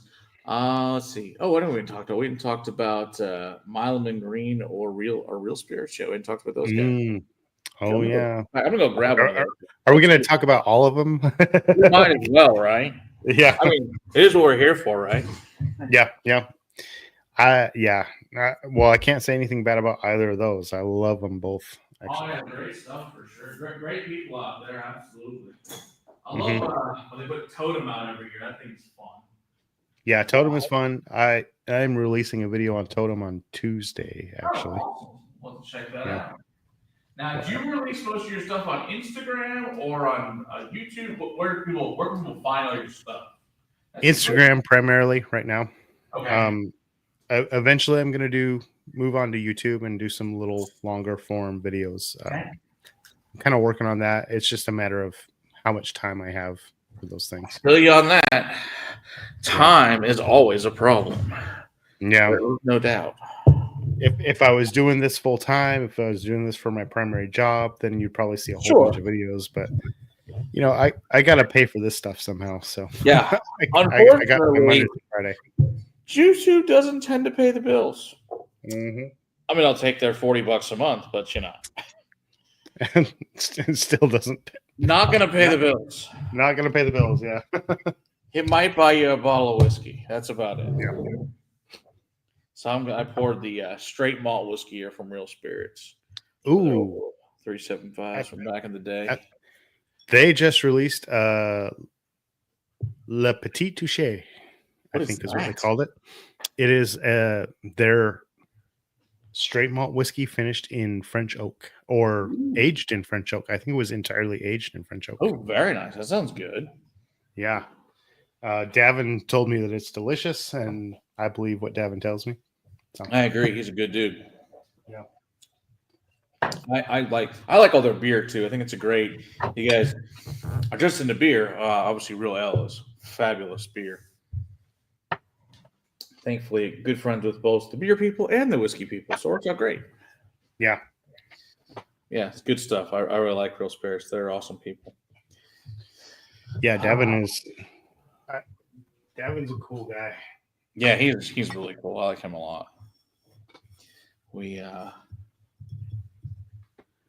interested to see what Mild and Green does with their own stuff, though. I know a lot of their stuff obviously currently is sourced. They have some, I guess, Founders is, I guess, the only thing they currently release that's theirs, more or less. Kind of. Their Bottled and Bond is technically theirs. Okay, I don't think I've tried that, actually. It's not made in Texas, but okay. Yeah, so Marlene Holmes went out to Kentucky and distilled at the distillery or their whiskey, and then they aged it there. And I think they bottled it in Texas, and that was it. But anyway, okay, it was kind of a weird thing. Like TTB was like, "Can this be bottled in bond because you bottled it in Texas?" And they're like, "Well, it was technically aged in a bonded warehouse in Kentucky." So, okay. I mean, technically, sure. Yeah, it was kind of a weird one, but they go out to Tennessee, they go out to Kentucky, and they actually distill their own stuff. Distilleries out there from time to time. So okay, interesting. Yeah, not know that. All right, whatever works, I guess. Well, Marlene worked for their head distiller. She worked with Dickel for a long time. Okay. So she has a whole lot of roots out there. But I am with you though. I'm interested to see 100% distilled in Texas. Yeah, I just want to see what they. I mean, considering who's behind is like, where's your whiskey? I want to try the whiskey. Yeah. And they're working on it, from what I understand.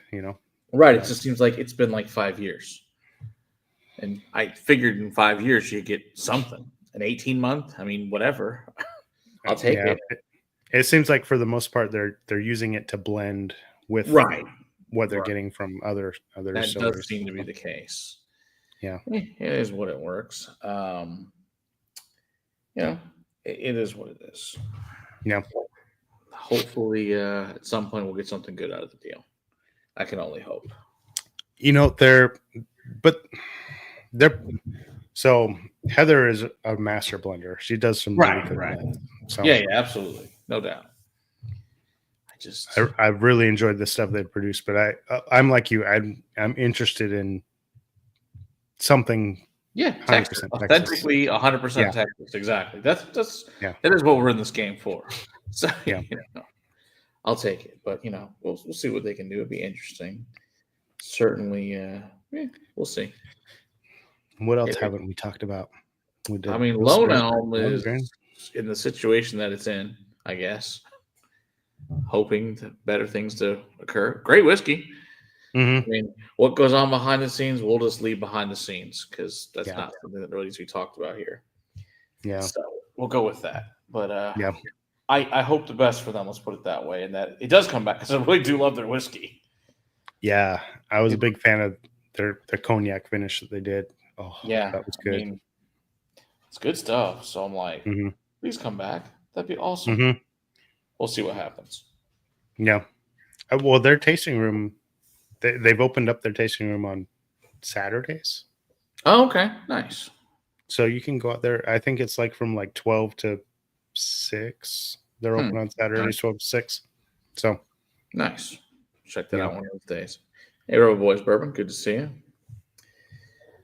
Yeah, let's see. Who else have we not talked about? That's the real question. There's probably that many left. There's way more that we haven't talked about, I'm sure. There probably are, just not ones I know of. You got Maverick Distilling down in San Antonio. That's right, Maverick. Yeah, which I tried a couple of things with them. All right. I think they probably got a little ways to go, but that's okay. They're newer. Yeah. When you talk about Ranger Creek, Ranger Creek's fabulous. I love their stuff. Yeah. Oh, yeah. One of the best. Yeah, how do we miss them? That's one of the best in the state. I don't know. I don't know. How did we miss them? That's. I mean, they're probably top 5. I mean, they're pretty freaking awesome. They're really good, and I think they're probably more underrated than. Totally. Yeah. We were lucky to spend a day with, I guess, a few hours with Josh, and it was like, oh my gosh, stuff's freaking awesome. It's like here, and then the cool thing is they also have all their brewery stuff there too, which is really cool. So not only are they making great whiskey, they're making great beer too, which is really cool. Yeah. So, there we go. Shiner. There's your other one. Oh, yeah, Shiner. They are working on getting their tasting room, but they've been working on that for a while. We got a chance to stop by there. They still would let me try the damn whiskey, but that's okay. I tried to make Tom and Jessica let me try it, but they said no. It's okay. They're like, no, but here's a bunch of beer tokens while you're here. I'm like, thanks. They were awesome. They're really good. We've had them on the show. They're really cool people. Yeah, I like them a lot. But we have their gin and vodka and their their unaged corn whiskey, which is all really good actually. But they're like, yeah, we don't want you to try yet. We're like, we thought you could try when you got here, but no, you have to wait. I'm like, damn it. From Shiner? Yeah. Bourbon. Yeah, because it's laid down. They're just like, no, you can't try it. You have to wait. It's not ready for you to try yet. I'm like, I'm sure it's great. I've tried your distillate. It's fabulous. But I'm sure they're very protective. It's their baby. It's their first stuff to come out. And I get it. So it's like, maybe next year I'll get to try some finally of the brown kind. But we'll see. It was good. Yeah. I hope the best. I'm sure it'll be good. You got Shire Distilling out in Houston. Oh yeah, Shire. I like their stuff. I don't know a lot about them. I know I've talked to them a couple times at the Bastards Ball. I think their cask strength is personally I really like that preferred than their proof down stuff. But let's teach it down. I just think the cask strength it's really really special. It is good. Their Percheron is delicious. Oh, that's my favorite they make. Oh yeah, that's good stuff. That sherry cask. Oh my gosh, stupid good. Percheron was fantastic. They did before they moved to Houston, they did a couple fill your own events. Okay. Out at their distillery in Brookshire. So I didn't realize they'd moved. Okay, interesting. How far away is that from where they were to where they are now? Well, Brookshire is not. Brookshire is like on the 10 on your way between Houston and San Antonio. Okay. I would say it's just kind of like right outside where the Katy Freeway kind of narrows down from like 12,000 lanes to like 2. Okay. but yeah, they're that's where they were. They were in Brookshire, Texas. That's why they're called Shire, because they were named after Brookshire. Right. And then they moved out to Houston, and they've been working on permits to get their distillery open. Fun. Just hasn't happened yet. Yeah. That sucks. So they still got product. They just don't have a tasting room. So okay. Yeah. It takes time. Yep. I don't know who else. I know. Was it how was it? Getaway Island. Unfortunately, I guess they went out of business. Oh yeah, the rum. Yeah. Yeah. Oh well, it was good though. I liked the rum a lot. That's pretty good. Yeah, I made a whole bunch of daiquiris with it. So. There you go. See, winner. Yeah. Who else is around? Like I said, there's a ton more now. I mean, there's no way we can name them all. There's no way. There's over 200 distilleries in Texas. Are there really not that many? Holy crap! Oh, yeah. I know we're up to that many. 200. No, wow. Not all of them are making whiskey, but they're right. But just they're making whatever. They distill some kind of alcoholic product you can drink. You got Desert Door making So Tall. You got that's good stuff. I love it. I like that So Tall stuff a lot. It's good. It's the only So Tall I've ever had. I never knew So Tall before I was introduced to them. Nope, so exactly. It's like I met Chris Ura, and then he introduced me to Brent. And we went out there to the distillery one time after I think we finished Psalm 3, and he's like, "Yeah, come hang out today." So we were out there for a few hours. I'm like, "This stuff is amazing." Still, it is so freaking good. Yeah, I'm like, it's so dangerous though because it's so sweet and so delicious. Yeah, I'm a big fan of that stuff. I'm like, this is really good. When it comes to other spirits, like I'm all about cocktails, but I went out there and their Paloma that's so good. Yeah. Yep. Yeah, they make really cool cocktails for sure. Yeah, I'm very impressed with those guys. It's just it's good stuff. Yeah. What else is out there? You got me. Like, eventually, I'm going to get a map on my website. That's what you need. You need. I would love to see a map of 200 Texas distilleries. That'd be awesome. Well, yeah, I guess I should get all distilleries. I've been focused on whiskey, but right. I totally understand. Kind of branch out there. Since we are obviously that is our preferred spirit type is whiskey, obviously. But hey, can't hurt to stick the other ones on there. There's and then this, I guess the sucky thing, of course. Then there's the closed distilleries in Texas. Oh yeah, which is the shame ones, unfortunately. Yeah, Whitmire. Yeah, I've got some that were like little tiny distilleries. Which speaking of really good, now have you ever had Sledge? Ever tried those guys? I've not, but I know of them. Fabulous stuff. Yeah, they have this crazy spirit. It's not a whiskey, but it tastes like a whiskey. That is unbelievable. So it's made out of tomatoes, potatoes, corn, and cane. Then aged in a char 4 barrel for like 3.5 years. Fabulous. It was his father's recipe from World War II when he was stationed in Papua New Guinea, and he would go to the chefs at the end of the night, whatever crap you've got left, I'll distill it and make us a distilled spirit of some sort. And it's fermented and distilled. Freaking good. Yeah, exactly. And it's really, really good. And the venue is beautiful. So they've got this huge, awesome outdoor area. They got a big wedding venue out there. They've got a speakeasy in a caboose. It's a really cool place. Like you literally drive though. It is in the middle of nowhere. I think we count. It was 18 minutes between that and any other building. So wow, it is in the middle of nowhere. And he's like, and there's a distillery. What the hell is a distillery here?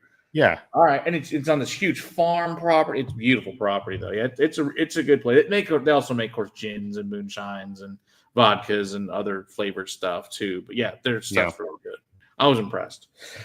They're on my list to visit. I have not visited them yet because they have zero distribution whatsoever. Everything they sell is at the distillery. They don't sell anywhere else, which is to me is wild. And like I said, it is truly, like you said, the locals distillery to go hang out with. And this place is packed. I'm like, where the hell are you people come from? So they're doing something right. If they're in the middle of nowhere, they've got, yeah, it's cool. 20-mile radius. Everybody come. Yeah. Apparently, and it's working. So I think it's awesome for them. But yeah, they're doing good work. Well, I'd love to visit. They do cool events from what I've been just some of the stuff that I've been reporting.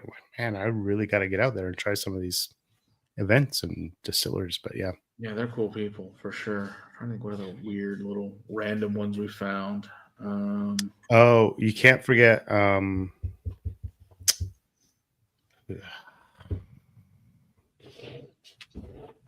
There's a bottle somewhere. Yeah, Chaplain. Chaplain.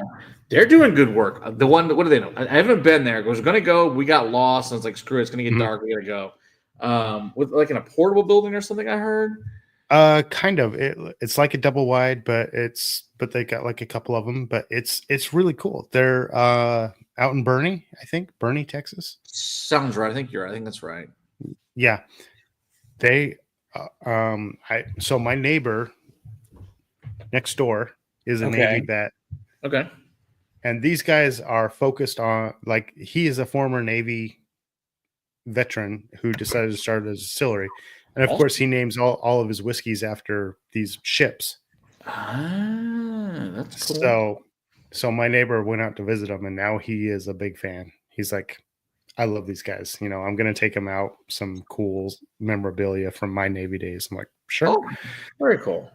Yeah, but you go visit them on the weekends, and they've always got like chili or, tacos or something that they're cooking and making for people when they come visit. It is it's one of those neighborhood distilleries. Yeah, it was, because we had it in the Texas Whiskey Festival, one of our blinds for the judging. Mm-hmm. I was like, this is really good. I was super impressed with their stuff. Yeah, I'm very much looking forward to see as their stuff ages up. That's going to be really stellar stuff. Yeah, that's definitely the up and comings for sure. I enjoyed it when I tried it, and I told him, like, he came and asked me, he's like, what do you think of it? I'm like, it's really good. It's really promising. I just wish it had like 2 more years on it. Yeah, exactly. Yeah, I think what we tried, I think was, what's like 18 months, something like that. It was really good for 18 months. I'm like, give us another 2-3 years, it's going to be phenomenal. Mm-hmm. Sucky thing is you gotta wait 2-3 years. Yeah, you got to wait for it. Yeah. But they're doing some cool stuff, and they're fun, and they're very welcoming. They're very much a neighborhood distillery. Yeah, I got to get out there next time we go down. I got to go out there. Yeah, everybody that was there was like, hey, everybody knew each other except for me. I'm like the stranger. You're like, why is this guy? Why is he here? Yeah, what's this guy doing here with his camera? Like, yeah, that's funny. But that's cool though. Yeah, I don't know. I think that's because Deep Elm's closed, as far as I know, or maybe they're just making further vodka or whatever. I don't know, something like that. I think all I ever got of them was no, maybe they are still open. Which it was apple flavored vodka or something. I don't know. Well, they made Lead Belly, which I don't know that they actually made. That wasn't good. I didn't care for that. No, that was not for me. I don't know if I ever tried. I think it was like 3 years ago when that came out. I would go with Good Enough. No, there is one. I think they went out of business. No, they did. They did go out of business recently. Last few months. Valley View. I've not heard of them. It's a plus in your life. Okay. Trust me. I guess every state's got to have a couple of those, right? Cool concept, cool, nice people. Whiskey, not great. Yeah. Like, it's just too damn young. They're just releasing it too young. They just need to it's one of those things that you need cash, and but unfortunately you need it to wait. And you can't beat time with whiskey. And it was just, it was like 6 months old. Well, there's another story like that. That's also not great. But just make some vodka, gin, or moonshine. Right, just do something to stay in business, which I know is obviously very difficult. I totally understand that. It's very difficult. And I realize all of us need cash, and it does suck. But yeah, it's a shame. I mean, you can make a really good flavored moonshine of some sort, or Totally something to kind of hold you over until you're ready. But yeah, unfortunately, it just didn't work out. Which is a shame. They were there for a few, like 5 or 6 years. Just didn't work out. But I never heard of them. Yeah. Yeah, they're way up north. They're a little tiny place up there, but yeah, they had built some cool thing and just ran out of money, unfortunately. No, that's sad. Yeah, it was too bad. I was like, oh man, it's too bad. Oh yeah, well. there was another one. There was another one way up north that he was making good stuff. Like he built the distillery himself. He kept claiming it as like award winning, but he way overpriced it. He was selling like 2-year-old bourbon. Yes, I know who you're talking. Yeah, I remember the Texas Gold, and he won an award from a hotel, and he used that to price it at $150 a bottle. Yeah, for I heard about that. 2-year-old bourbon. No, you can't do that unless you're Garris. Yeah. No, I can still find his bottle sitting at the shelf at Total Wine down the street from me. You got to take a picture of that next time for me, because that's hilarious. I'm like, there's no, because I looked at because somebody, I think they had reached out to them. I'm like, oh hell no, not doing that. No, it's not for that price. That's crazy. He did. I think it was 2 years ago they went bankrupt, and of course, like it's not surprise, but he kept toting like, "Oh, we're award winning," but it was like a hotel that he did a single barrel for. Oh, jeez. That gave him an award. I mean, if that's the case, all whiskey's award winning. Yeah. Someone that likes it.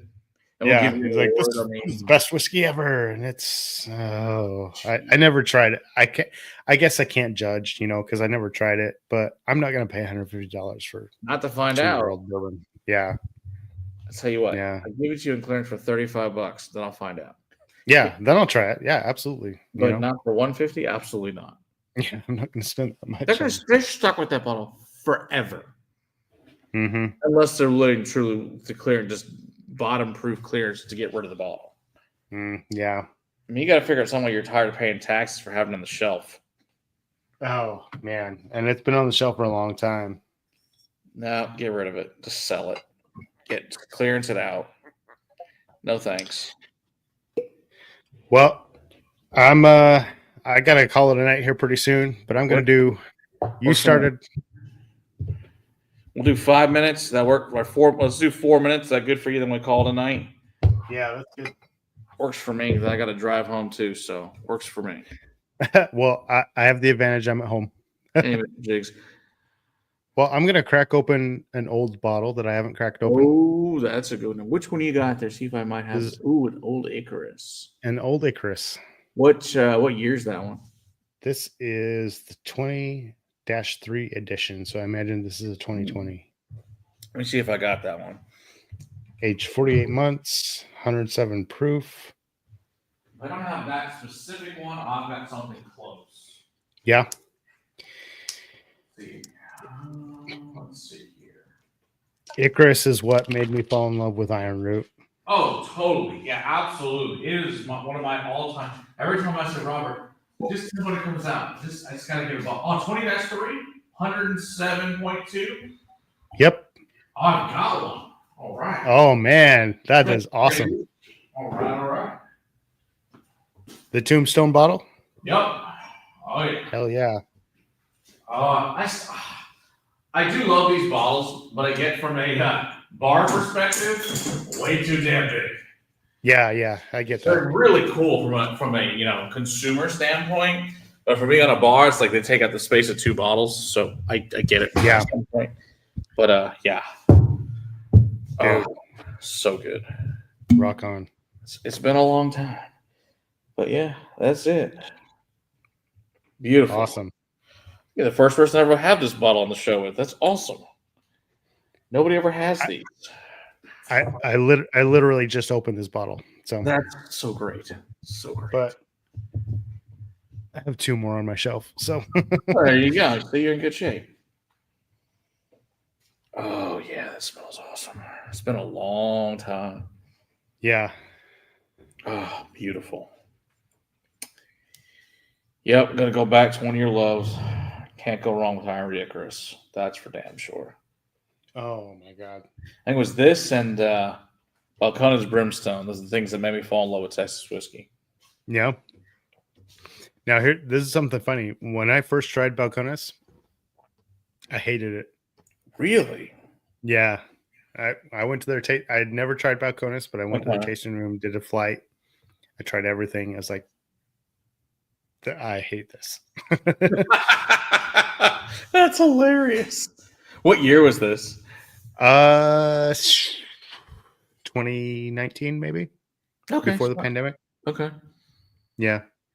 But like it was later down the road when I was like, okay, well, I'll give them another try. I'll try something else. And it grew on me. So I was like, kind of like it became, I guess, what we would call an acquired taste. Hey, sometimes that's the way it goes. You know, I had to figure out that I also like things that don't taste sweet all the time. Yeah, sure, totally. But this is one of my first. Yeah. I think this was one of the things that turned me on to Texas whiskey.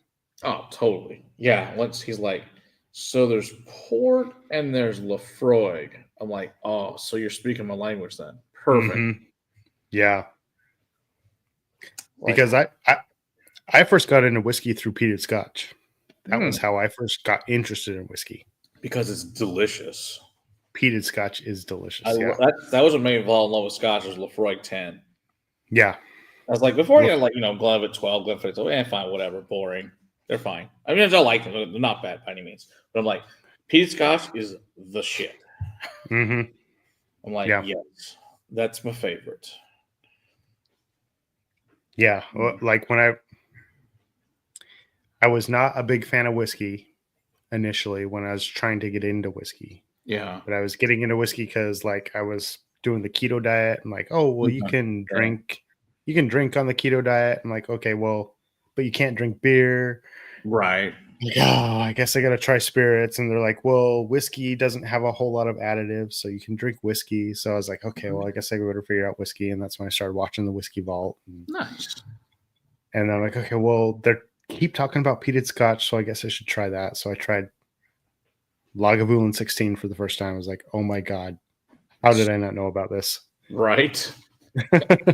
Like, this is, oh my God. That's so great. Oh, yeah. I love it. I love to hear stories like that. That's what gets you into is peat. It's so great to know that peated scotch, what got them in this journey, is so great. It's such a few far between. Most people have to have an acquired taste for peated scotch. Then there's us weirdos out there who are like, this is the bomb. Sign me up for more of this. Like, why did I not know about this earlier? Yeah, it's like, because somebody gave my dad a bottle as like a gift at work. He's like, I got this thing. I don't know, LaFleur. I don't know what the hell to say this thing. It's like, yeah. Eventually, of course, kind of learned it's LaFleur. The frog. Yeah, I heard that. All sorts of things. I'm like, it says delicious. That's what I think it says. So, yeah. I'm like, because at the time we were drinking like 40 Creek and things like that. I'm like, that's kind of nice flavor, a little more oakiness to it or whatever. I'm like, then I got to that. I'm like, yes, this is delicious. Give me this all the time. Yeah. So, yeah. Well, like I said, I was a beer guy. My friend in college loved Black Velvet. And I was like, this shit sucks. So, like, that's a reason not to drink whiskey. Yeah. Especially if that's your only experience with whiskey. Ooh, that's rough. Yeah. Well, Black Velvet and what was it? The cinnamon whiskey with the little crystals in the bottom of it. Like Goldschlager or something like that. Fire and Ice, I think is what it's called or something. Oh, I know what you're talking. Yeah, something like that. Yeah. No. Yeah. That's called I Hate Myself. Oh. I mean, that combo, that's not sound good. Yeah. So I guess I didn't really discover whiskey until I discovered peated scotch. And I'm like, all right. That works. I see why people like this. Yeah. Oh, yeah, absolutely. Yes, for sure. It's delicious. It has a whole section there of just peated scotch. It's amazing. Mm-hmm. And this is great. This is also definitely great. Well, thanks for being with me. I really appreciate it. It was awesome to talk about as much as I think we both enjoy a lot of Texas whiskey. It's hard to know that I was nerdy and love it. You know even more about it than I do, which is awesome. I really appreciate it. It's great. Because you know even more distillers I didn't know about. Just fabulous. There's always more to know, man. There's always more to learn. Always want to learn more. Yeah. Can't wait till you come up here and actually get to meet you in person and hang out. It'd be great. Dude, I'm working on it. I got to get up there soon. So yeah, just whatever. Whenever you're up in the area, just let me know. We'll open up and have a good time. It'd be great. If we're making an event too, even better. Or do both. Yeah. So speaking of events, we got Bladnock coming up on the 5th, then RD1 on the 6th. Of course, Irene Tan will be here in the 8th, and then 13th is Tiffon Cognac. So it'll be great. Well, thank you very much. Really appreciate you guys. Check out TexasWhiskeyGeek.com. Go check out his website and lots of cool stuff there on Instagram and all those fun things. And we will see you guys all next week. Cheers. Cheers.